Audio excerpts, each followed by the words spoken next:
SCA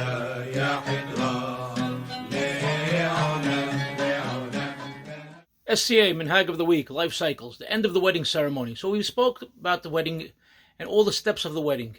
And now we finally reached the end, as we discussed in episode 255, the breaking of the glass. What happens now after the breaking of the glass?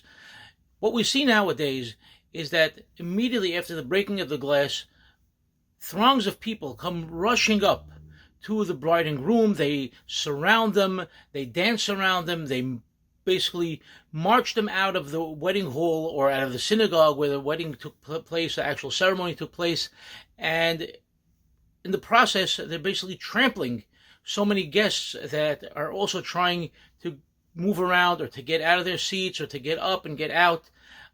This wasn't always the way. This is only something that started about 40 years ago.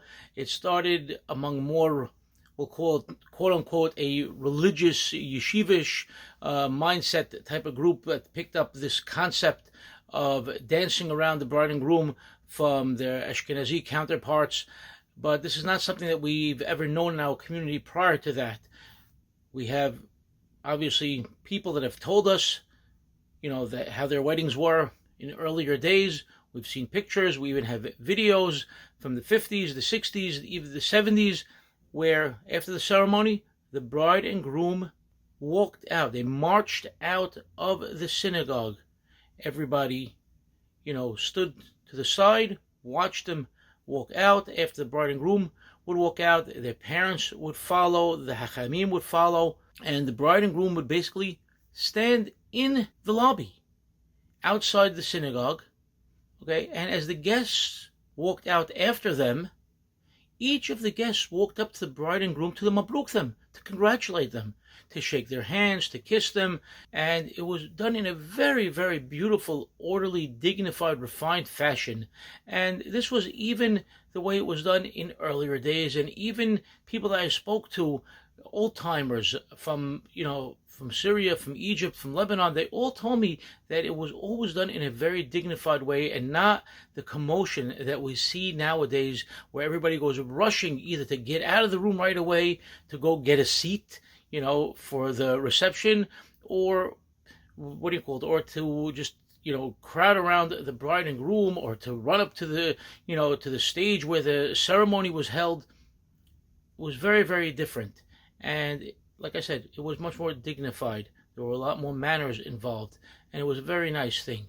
Also, what we see today, a lavish catered event, tremendous meal, also something that was only introduced into the community beginning in the 1950s.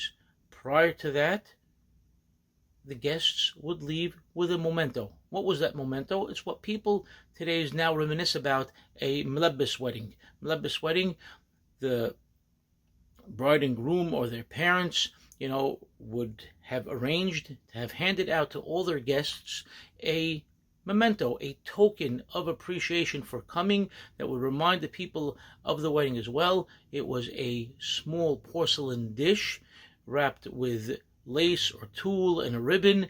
It had some mlebbis, in it, and that was given out to each guest, and that was your party favor, if you will, and you went home with that. And that was it. There was no lavish meal. There was no dancing. There was nothing. All the big parties that we know today all began in the 1950s. And once Shaarei Zion was built in 1960, and obviously they built a tremendous reception hall, a catering hall. They had a caterer on staff. So obviously more and more people, picked up on the idea, and it became what we know today. But that wasn't done in the past. If we want to talk about what was done in Halab once upon a time, even in Halab, they would give out something like the mlebbis, okay, and they called it daifat. They gave it to each guest. They got daifat. They got these little dishes, if you will, of candy, of raha, of some sort of sweet, and they went home with it. There was no lavish meal for the guests. Even the bride and groom went directly to the home of the parents of the groom. They had a small meal over there. There wasn't even Sheva Barachot done that night. That's something that we'll talk about in a upcoming episode.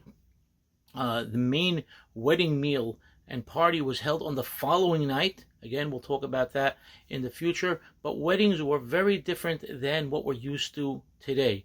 In any case, Mabruk and best of luck to all the families and all the brides and grooms. Mabruk.